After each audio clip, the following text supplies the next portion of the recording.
हाय, good morning.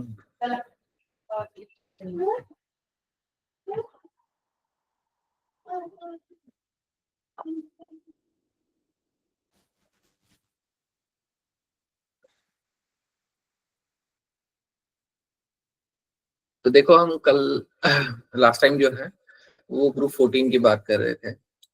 मतलब compounds of या chemical properties of carbon अगर हम ले लेते हैं तो उसमें सबसे पहला जो है that's the action with the oxygen. और एक्शन विद द ऑक्सीजन में वो मोनोऑक्साइड एंड डाइऑक्साइड वहां पे बनाता है। ओके। उसके अलावा रिएक्शन विद वाटर वो नहीं शो करता है एट रूम टेम्परेचर। तो लेकिन अगर वहां पे कैटालिस्ट या टेम्परेचर वहां पे बढ़ा देंगे तो वहां पे इट विल रिएक्ट।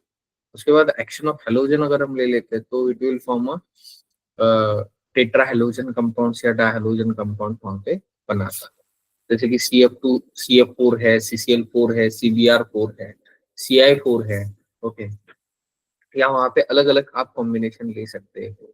उसके बाद में कार्बाइड का रिएक्शन अगर हम ले लेते हैं या फॉर्मेशन ऑफ कार्बाइड अगर ले लेते हैं तो कैल्शियम का रिएक्शन जब हम कार्बन के साथ करते हैं then it will form a CaC2 या CaC2। अगेन ये CaC2 का स्ट्रक्चर जो है वो कुछ इस तरीके का है। देखो, कार्बन कार्बन में यहाँ पे ट्रिपल बॉन्ड होता है। ओके। एंड दोनों साइड से जो कार्बन है ये यहाँ पे कैल्शियम को अटैच होता है। और अगर ऐसा है तो अगेन यहाँ पे इसका जब हम हाइड्रोलिसिस करते हैं, ओके, तो यहाँ पे OH एंड इधर H, मतलब क्या ऐड हो जाएगा? एसिटिलीन ऐड हो जाएगा। क्या ऐड हो जाएगा? एसिटिलीन। मतलब जब हम कैल्शियम कार्बाइड लेते हैं तो उसका रिएक्शन अगर हम करेंगे पानी के साथ तो हमें क्या मिलेगा? एसिटिलीन मिलेगा। उसके बाद यूजेस ऑफ डायमंड्स अगर लेते, सॉरी, यूजेस ऑफ कार्बन अगर ले लेते तो सबसे पहला जो इस्तेमाल है इसका वो है डायमंड। डायमंड क्या है? प्रीसियस स्टोन है, used in the jewellery. Okay. वही ग्राफाइट अगर हम ले लेते तो इलेक्ट्रोड्स या बैटरीज या क्रूसिबल ये बनाने के लिए हम क्या करते हैं? इसका इस्तेमाल करते हैं। उसके बाद में चारकोल है, चारकोल से हम एनर्जी बनाने का काम करते हैं। ओके। उसके बाद कार्बन ब्लैक है, carbon black manufacturing of ink pigments. Okay. उसके अलावा कोक जो है it use as a fuel या रिड्यूसिंग एजेंट वहां पे इस्तेमाल करते हैं।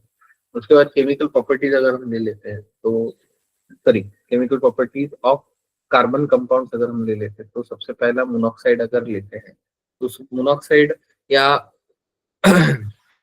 जो कार्बन है तो जैसे हम ऑक्सीजन के लिमिटेड ऑक्सीजन में जब इसको रिएक्ट कर देंगे तो कार्बन मोनोऑक्साइड वहां पे मिलेगा।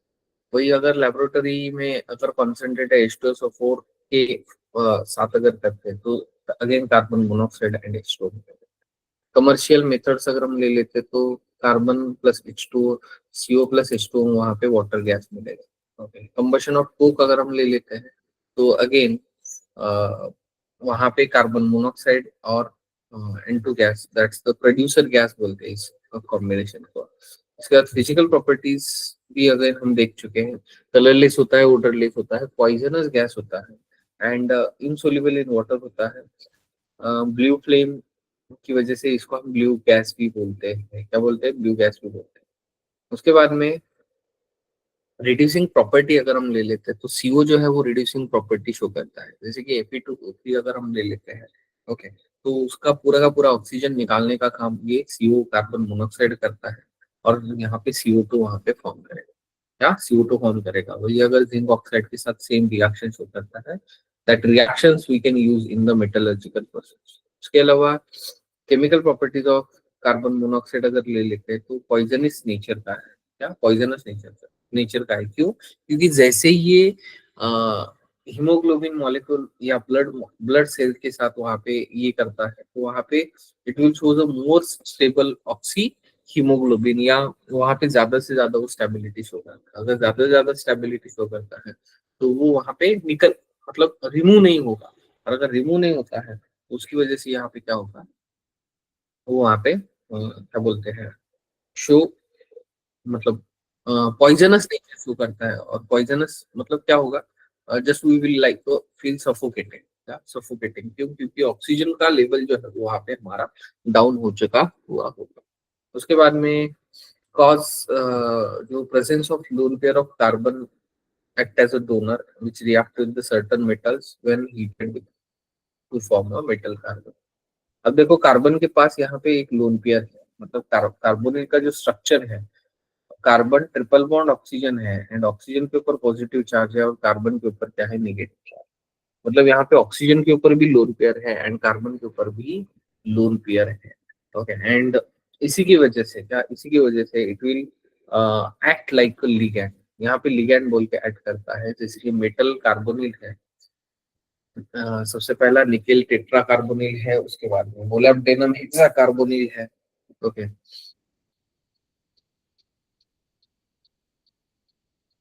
उसके बाद कार्बन डाइऑक्साइड अगर हम ले लेते हैं तो कार्बन डाइऑक्साइड जो है वो बेसिकली कार्बन एंड हाइड्रोकार्बन से हम बना सकते हैं। ओके, तो कार्बन ले लिया डायरेक्टली ऑक्सीजन के साथ रिएक्ट कर दिया तो वहाँ पे CO2 बनाएगा। वही अगर CH4 एंड O2 अगर ले लेते हैं तो CO2 प्लस H2 वहाँ पे बनाएगा। ओके, दैट्स जो भी मीथेन है वो वहाँ पे कार्बन डाइऑक्साइड प्लस H2 पे फॉर्म करेगा। वही अगर कार्बन और H2SO4 का रिएक्शन अगर हम करते हैं तो CO2 plus 2SO2 plus H2 वहां से मिलेगा। ओके, इसके अलावा 3 कार्बन HNO3 के साथ रिएक्ट करेंगे। मतलब इन शॉर्ट देखो, ऑक्सीजन के साथ तो बनाता ही है, लेकिन उसके साथ साथ जो ऑक्सीडाइजिंग एजेंट है, ओके, क्या ऑक्सीडाइजिंग एजेंट है, जैसे कि H2SO4 जो है वो ऑक्सीडाइजिंग एजेंट है। HNO3 जो है वो अगेन क्या है, ऑक्सीडाइजिंग एजेंट है। ओके, तो ऑक्सीडाइजिंग एजेंट के थ्रू भी हम वहाँ पे कार्बन को CO2 में कन्वर्ट कर सकते हैं। वही लेबोरेटरी मेथड में CaCO3 को और डाइल्यूट HCl को अगर हम मिला देते हैं तो यहाँ पे ये क्या करता है, CaCl2 H2O एंड CO2 वहाँ पे बनाता है। अगेन कमर्शियल मेथड अगर हम ले लेते हैं तो जो कैल्शियम कार्बोनेट है उसका अगर हम थर्मल डिकम्पोजिशन अगर करते हैं तो वहाँ पे CO2 एंड CaO वहाँ पे मिले। उसके बाद फर्मेंटेशन ऑफ ग्लूकोज में भी वहाँ पे क्या मिलता है, CO2 वहाँ पे मिलेगा। Okay, physical properties of carbon dioxide colourless है, ओडरलेस है एंड नॉन पॉइजनस गैस है and carbon dioxide slightly acidic in nature. कैसा है, स्लाइटली एसिडिक नेचर का है।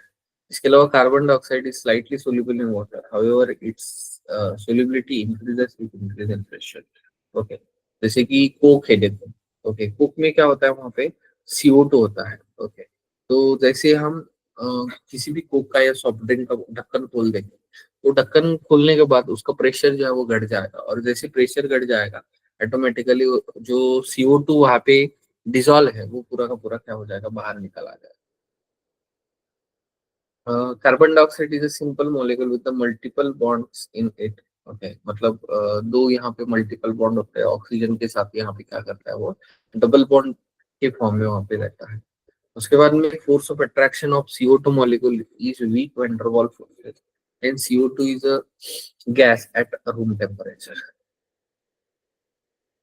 उसके बाद केमिकल प्रॉपर्टीज ऑफ CO2 अगर हम ले लें तो जो CO2 है, ओके, बेसिकली हम यहाँ पे क्या करते हैं, फोटोसिंथेसिस में इस्तेमाल करते हैं। इसमें इस्तेमाल करते हैं, फोटोसिंथेसिस में इस्तेमाल करते हैं। और फोटोसिंथेसिस कौन कैरी आउट करता है, प्लांट्स वहां पे कैरी आउट करते हैं। उसके साथ साथ जो ऑक्सीजन है, ऑक्सीजन जो है वो वहां से रिलीज कर देता है। क्या कर देता है, ऑक्सीजन जो है यहाँ से रिलीज कर देता है। और ये काम करने का कौन करता है, दैट्स हमारे क्लोरोफिल मॉलिक्यूल कर देते हैं। That's a CO2 from the nature plus water from the ground. Okay, तो एंड सनलाइट इसके through C6H12O6 plus O2 plus H2 वहां से फॉर्म होता है। उसके बाद में एक्शन ऑफ वाटर अगर हम ले लेते हैं तो वहां पे कार्बोनिक एसिड वहां पे सबसे पहले बनेगा। लेकिन कार्बोनिक एसिड वीकर नेचर का है तो ये यहाँ पे इक्विलिब्रियम शो कर सकता है। लेकिन जब कार्बोनिक एसिड एक्सेस में अगर हम ले लेते हैं, ओके, तो ये यहाँ पे बाइकार्बोनेट बनाता है प्लस हाइड्रोनियम आयन बनाता है। ओके, उसके बाद में primary ionisation of carbonic acid और सेकेंडरी आयनाइजेशन अगर ले लेते हैं तो बाइकार्बोनेट एंड कार्बोनेट वहां पे बनाएगा। मतलब जब भी वो H+ रिलीज करेगा तो H+ एट ए टाइम दोनों के दोनों कभी भी रिलीज नहीं होते। पहले पहले पहला H+ रिलीज होता है, उसके बाद दूसरा H+ रिलीज होता है एंड इसी को हम ionisation, primary ionisation, secondary ionisation बोलते हैं। ओके, उसके बाद में नेक्स्ट जो है that's the carbonic acidic buffer अगर हम ले लेते हैं तो H2CO3 एंड उसका कॉन्जुगेट बेस अगर हम ले लेते हैं तो उसको हम क्या बोलते हैं, कार्बोनिक एसिडिक एसिड या एसिड बफर लेते हैं। Okay, maintains at pH of blood 7.2 and 7.4। Okay, structure of CO2 अगर ले लेते हैं तो undergoes sp hybridization, okay, and bond forms a 2 sigma and 2 pi bonds with the 2 oxygen, okay, linear shape होता है, okay, क्योंकि कहीं पे भी जीरो लोन पेयर नहीं होता है और सिमेट्रिक स्ट्रक्चर है, इसकी वजह से इसका जो डाइपोल मोमेंट है ये भी यहाँ पे जीरो हो सकता है। क्यों? क्योंकि दोनों साइड से दोनों ऑक्सीजन एक दूसरे को कैंसल आउट कर देते हैं। उसके बाद रेजोनेंस स्ट्रक्चर अगर हम ले लेते हैं तो CO2 का, तो रेजोनेंस स्ट्रक्चर्स कुछ इस तरीके का है। देखो, मतलब जो लोन पेयर है या ये जो है, ये जैसे हम शिफ्ट कर देंगे, ओके, मतलब ये डबल बॉन्ड है, देखो इस डबल बॉन्ड को अगर हमने क्या कर दिया, इधर से इधर शिफ्ट कर दिया, इधर से अगर इधर शिफ्ट कर दिया, तो ऑटोमेटिकली यहाँ पे क्या हो जाएगा, ट्रिपल बॉन्ड आ जाएगा एंड इसका इस ऑक्सीजन के ऊपर निगेटिव चार्ज आ जाएगा।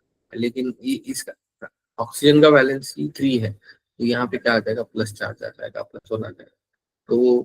तो इस तरीके से वहां पे मतलब जहाँ पे डबल डबल बॉन्ड की जगह जहाँ पे ट्रिपल बॉन्ड आ जाएगा वहां पे पॉजिटिव आ जाएगा, और जहाँ पे इलेक्ट्रॉन्स मूव होंगे वहां पे क्या आ जाएगा, negative charge. In these in all these structures carbon as well as oxygen have octet conflict, मतलब that's again most important thing in the resonance structures. सभी मॉलिक्यूल्स का या सभी एलिमेंट्स का ऑक्टेट कंप्लीट होना जरूरी है। Due to presence of resonance जो भी CO बॉन्ड इक्वल लेंथ क्या होता है, 115 वहां पे होगा। यूज ऑफ कार्बन डाइऑक्साइड अगर हम ले लेते हैं तो यहाँ पे सोडियम कार्बोनेट अगर बनाना है तो उसके लिए भी अगेन हम इस्तेमाल करते हैं, ओके। सॉलिड CO2 अगर हम ले लेते हैं तो उसको हम ड्राई आइस भी बोलते हैं, ओके। एंड ये किस में इस्तेमाल करते हैं, ये जो रेफ्रिजरेंट है और आइसक्रीम एंड फ्रोजन फूड। वही अगर CO2 is also used in the manufacturing of Na2CO2, that we can call it as a solvay process, okay। 95% O2 and 5% O2, okay, इसको हम क्या बोलते हैं, कार्बोजन बोलते हैं एंड यूज्ड फॉर जो भी विक्टिम होगा, क्या होगा, जो भी विक्टिम होगा उसको कार्बन मोनोऑक्साइड पॉइजनिंग के लिए वहां पे इस्तेमाल किया जाता है। इसके अलावा इरेटेड वाटर जो है, ओके, वो बनाने के लिए अगेन क्या करते हैं, हम इसको इस्तेमाल करते हैं, also using the fire extinguisher. Fire extinguisher में भी इसका इस्तेमाल करते हैं, ओके। कार्बन डाइऑक्साइड अगर हम ले लेते हैं, देखो अमोनिया एंड कार्बन डाइऑक्साइड का इस्तेमाल जब हम करेंगे वहां पे क्या मिलेगा, हमें यूरिया मिलेगा। और ये जो यूरिया है, okay, we can use as a fertilisers, क्या फर्टिलाइजर्स बोल के इसका इस्तेमाल करते हैं।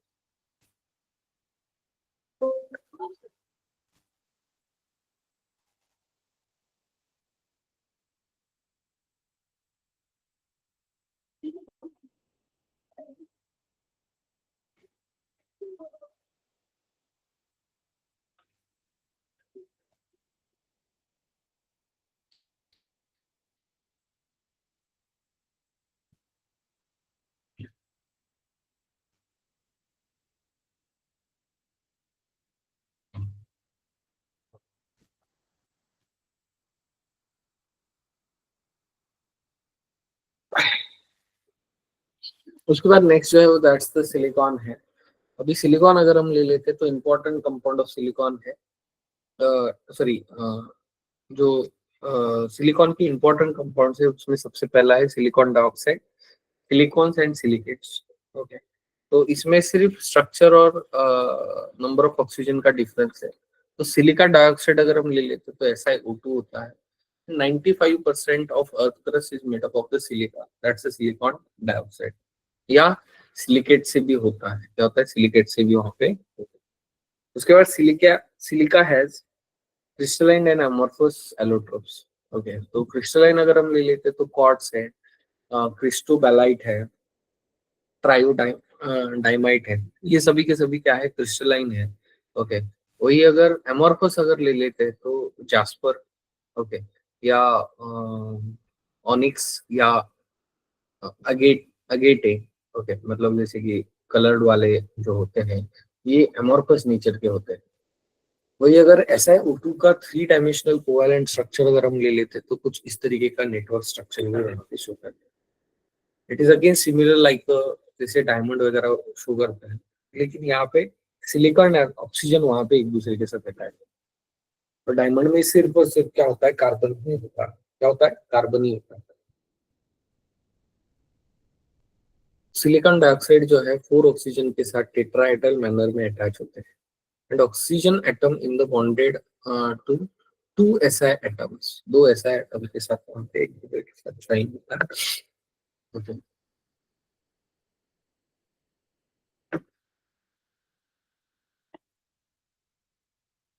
तो यहाँ पे 8 मेंबर्ड रिंग स्ट्रक्चर वहां पे होता है with the alternate silicon and oxygen.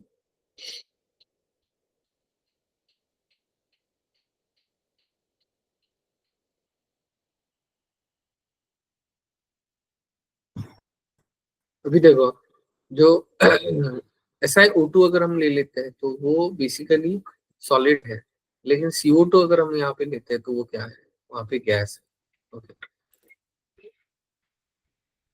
Hmm. Hmm.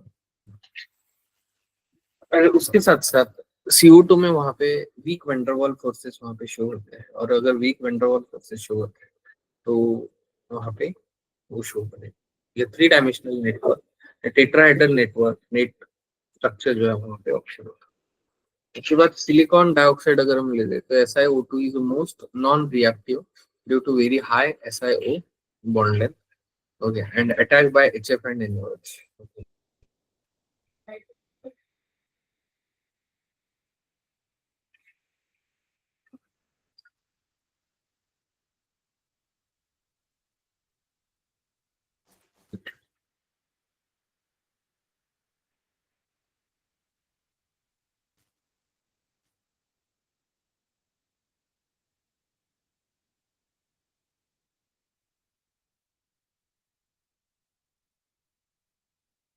Okay, तो SiO2 जो है that's the most non reactive due to SiO bond enthalpy जो है वो बहुत ज्यादा है।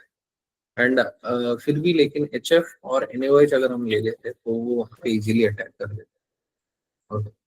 SiO2 NaOH के साथ रिएक्शन करेंगे तो Na2SiO3 वहाँ पे बनेगा, दैट्स सोडियम सिलिकेट बनेगा। ओके, प्लस H2, या इसको हम वाटर गैस भी बोलते हैं, सोडियम सिलिकेट।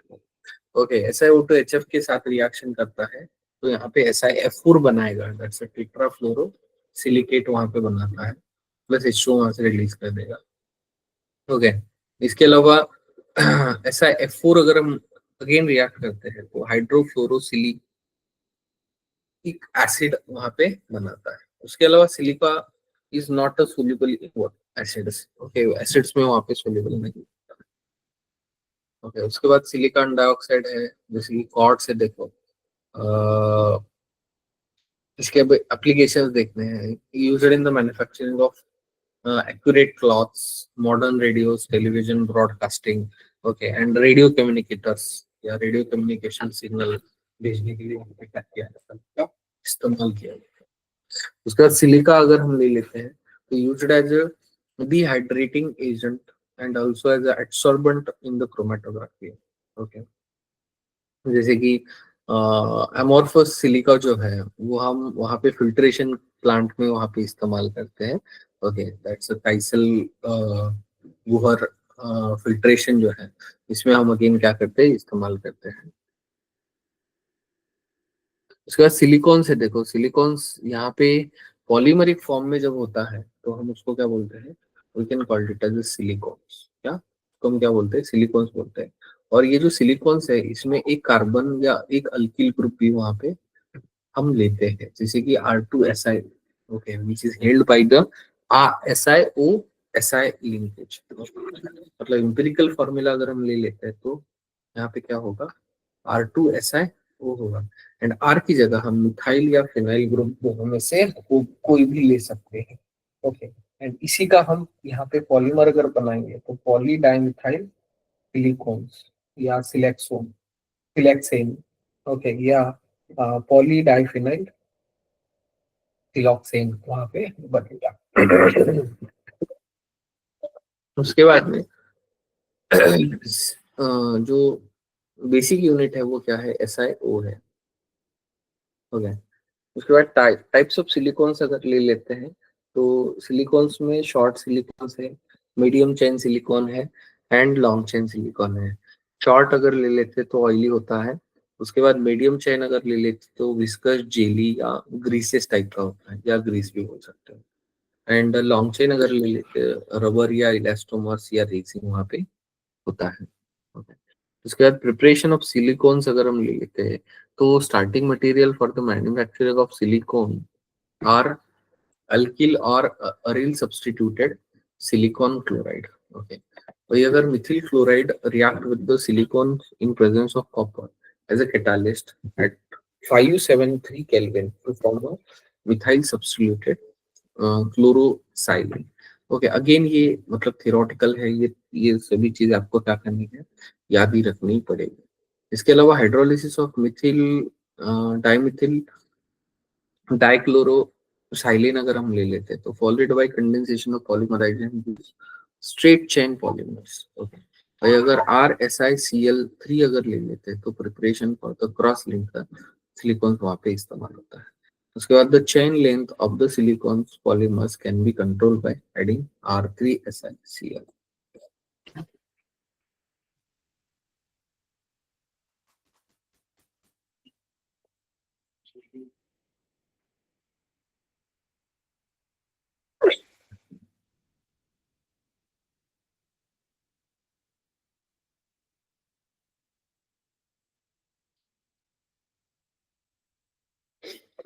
ओके, तो SI3Cl2Cl यहाँ पे क्या करेगा, ये सब्स्टिट्यूशन को करेगा। एंड जो SI है, SI को एक 2Cl एंड 2Cl पे वहाँ पे अटैच हो जाए, और जैसे ही यहाँ पे HCl और H2 के साथ रिएक्शन करेंगे, यहाँ पे OH निकल रहा है।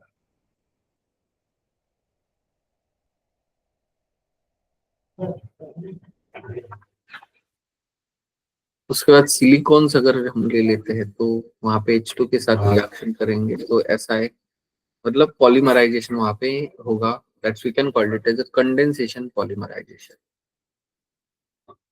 अगेन ये अनदर मेथड है to form the that's the chlorotrimethyl साइलिन।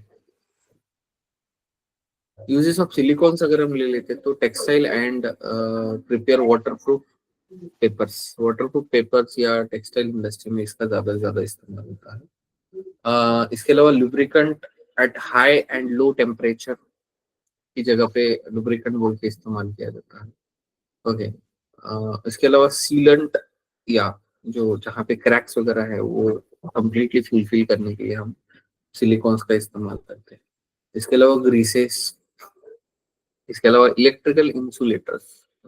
तो इंसुलेटर्स क्या होते हैं, वहाँ पे they can prevent the flow of electric current. Okay, वो वहाँ पे पास तो नहीं करते, उसके साथ साथ प्रिवेंट भी करते हैं। उसके बाद में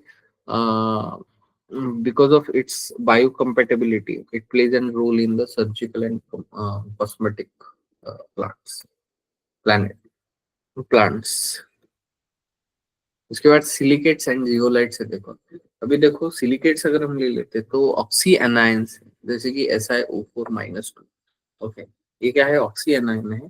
okay, and unit forming a tetrahedral geometry, that's the sources of silicates अगर हम ले लेते हैं तो सबसे पहला है रॉक, क्ले, सॉइल। क्या, रॉक, क्ले या सॉइल।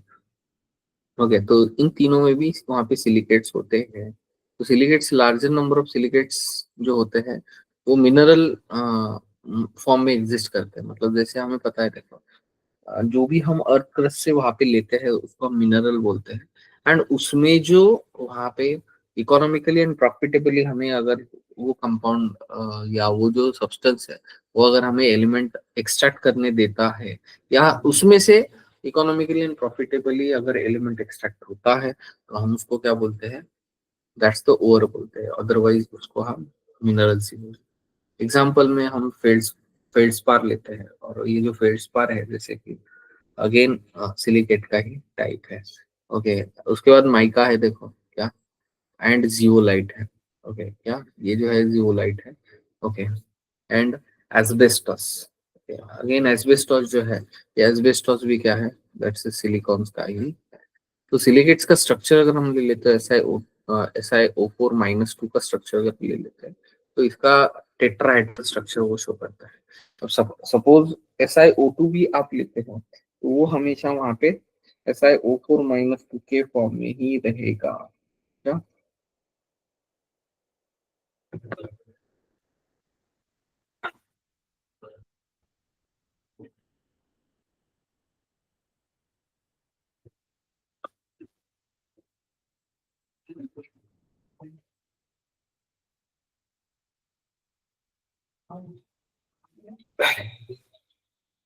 उसके बाद में सिलिकेट्स टाइप्स अगर हम ले लेते हैं तो depending upon the number of corner of SiO4 unit shared with the silicate are classified as ortho, pyro, chain, sheet and 3D silicates।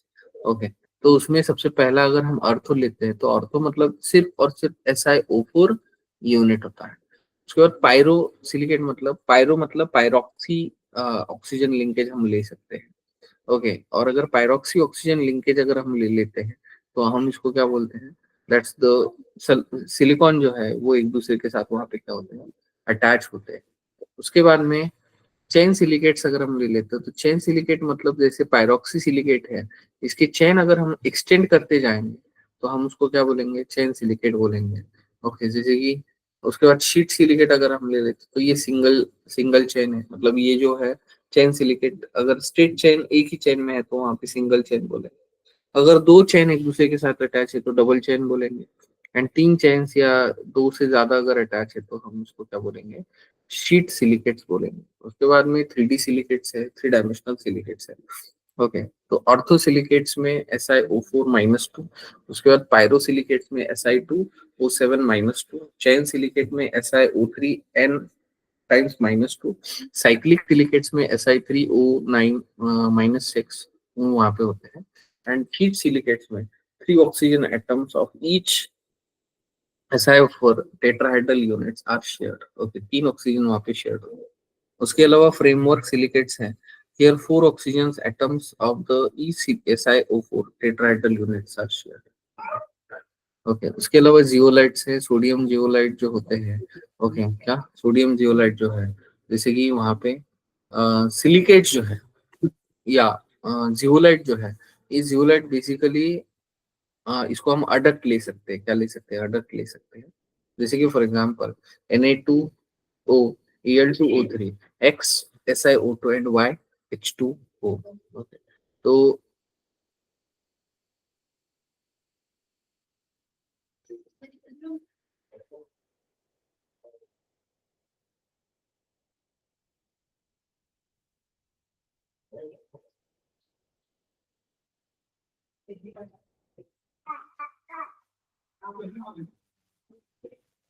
Okay, again अपने को इसके स्ट्रक्चर से कुछ लेना देना नहीं है। ओके, बस अपने को जियोलाइट पता होनी चाहिए। तो जियोलाइट क्या है, अडक्ट है। अडक्ट किसके किसके है, sodium oxide, aluminium oxide and SiO2। उसके बाद में जियोलाइट में अगेन दो टाइप से देखो, एक है नेचुरल और दूसरा है सिंथेटिक। ओके, नेचुरल मतलब नेचुरल इससे बना हुआ, एंड सिंथेटिक मतलब हम आर्टिफिशियल इसको बनाएंगे। ओके, तो जियोलाइट जो है सबसे पहला इसका एप्लीकेशन अगर हम ले लेते तो cracking of hydrocarbons and isomerisation के लिए इस्तेमाल किया। इसके अलावा ZSM 5 अगर ले लेते हैं तो user to convert alcohols directly into gasoline. Alcohol का गैसोलीन में कन्वर्जन करने के लिए इसका इस्तेमाल किया जाता है। इसके अलावा hydrated zeolite are used in the ion exchanger in the softening of hard water. मतलब जो वाटर है उसको प्यूरिफाई करने के लिए या ये सॉफ्ट करने के लिए वहां पे इस्तेमाल कर सकते हैं। Okay, fuel gases, water gas अगर हम ले लेते हैं तो ये कुछ मतलब कॉम्बिनेशन है या ये कुछ मिक्सचर्स है, ये हमें एज इट इज याद रखना है। जैसे कि वाटर गैस है, वाटर गैस में CO एंड H2 होता है। ओके, कंपोजिशन 40 to 50% CO होता है, H2 45 to 50% होता है। Calorific value approximately 10,000 kilo joule per metre cube होगा। ओके, दैट्स द एंडोथर्मिक वहां पे होगा। उसके बाद में प्रोड्यूसर गैस है, CO एंड N2 का कॉम्बिनेशन होता है, 33% to 64% वहां पे होगा। ओके, और जो बचा कुचा है मतलब देखो 3% बचता है तो CO2 एंड H2 वहां पे होगा।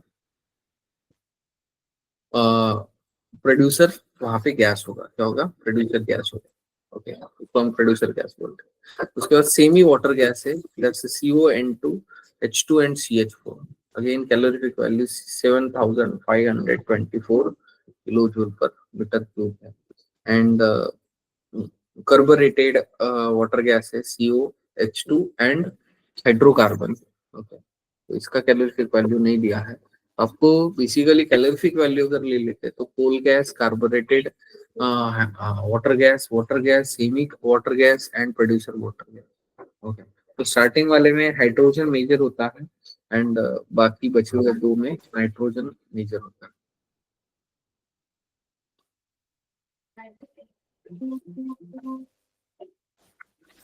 तो this is about exactly silicates. Okay, तो यहाँ पे ये जो अपना चैप्टर है ये यहाँ पे कंप्लीट होता है।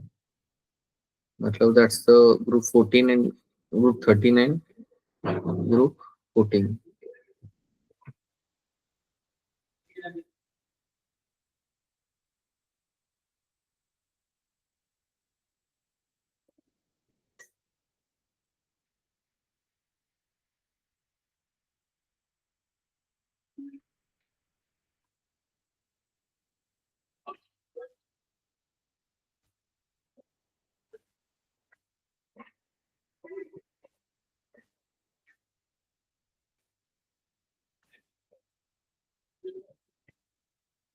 इसके कुछ क्वेश्चंस करते हैं, देखो।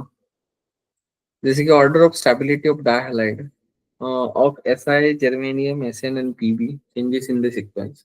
ओके, तो यहाँ पे अगेन हमें पता है जो लोअर ऑक्सीडेशन स्टेट है, वो लोअर ऑक्सीडेशन स्टेट वहाँ पे जैसे जैसे हम नीचे जाएंगे वैसे वैसे इंक्रीज होता है। लेकिन यहाँ पे जो इफेक्ट है, दैट्स द स्टेबिलिटी, अगर हम ले लेते हैं तो PbX2 का सबसे ज्यादा होता है, SnX2 उसके बाद में, SiX2 उसके बाद में एंड जर्मेनियम उसके बाद में। अगेन इसका रीजन क्या है, that's the inert pair effect है। ओके, क्योंकि लोअर ऑक्सीडेशन स्टेट जैसे जैसे हम नीचे जाएंगे वैसे वैसे ज्यादा से ज्यादा स्टेबिलिटी शो करते हैं। ओके, उसके बाद में which of the following is reducing agent and undergoes hydrolysis. तो रिड्यूसिंग एजेंट अगर हम ले लेते हैं तो यहाँ पे कैसे डिसाइड करेंगे रिड्यूसिंग एजेंट। ओके, तो रिड्यूसिंग एजेंट मतलब दूसरे का रिडक्शन और खुद का ऑक्सीडेशन।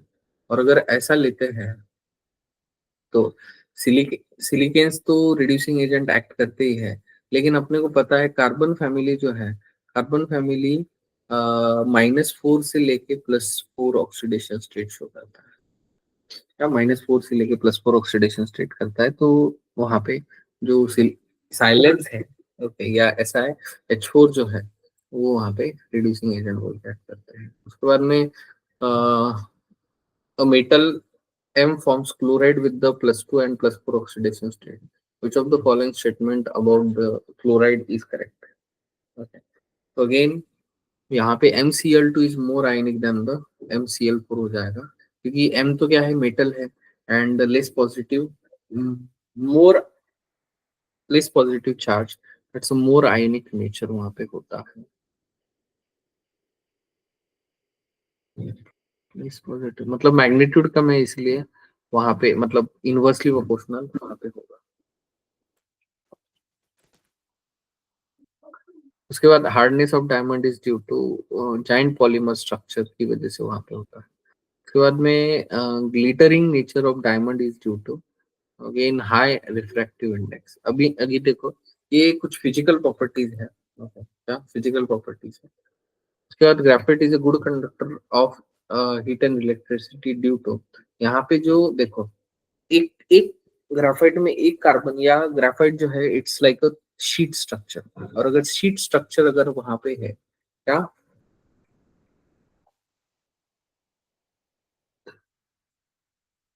तो तीन ही बॉन्ड बनाएगा। लेकिन तीन बॉन्ड के साथ साथ एक जो है वो वहां पे क्या बनाएगा, बाय बॉन्ड वहां पे फॉर्म करेगा। अगर बाय बॉन्ड फॉर्म करता है, क्या करता है, बाय बॉन्ड फॉर्म करता है, तो हम उसको क्या बोलते हैं, दैट्स द फ्री इलेक्ट्रॉन्स उसके पास है। और अगर फ्री इलेक्ट्रॉन्स उसके पास है तो that will shows a conductivity. That's the presence of free and mobile electrons की वजह से वो ज्यादा से ज्यादा शो करता है. Which property is common in diamond and graphite? That's approximately atomic weight जो है वो common है. Conductivity तो diamond शो ही नहीं करता है. Crystal structure again दोनों का different है. Okay. Density again different है. बस atomic weight जो है वो same. Graphite is used as lubricant due to slippery nature. Okay, slippery nature की वजह से वहाँ पे होता है. उसके बाद में the hybrid orbital 33% s character are involved in the bonding one of the crystalline allotrope of the carbon. The allotrope is again क्या होगा? ग्राफाइट होगा. इसके अलावा diamond is an non conductor of electricity because free electrons ही नहीं है तो वहां पे इलेक्ट्रिसिटी वो पास नहीं करेगा. Oxides of carbon and silicon, A and B compounds of carbons, if passing over a red hot coke, is converted to P and ABR. Okay, CO2 का वहाँ पे conversion हम CO में कर सकते हैं. Okay, तो बाकी इसके जो PYQs हैं, that will discuss we can tomorrow. Okay, तो यहाँ पे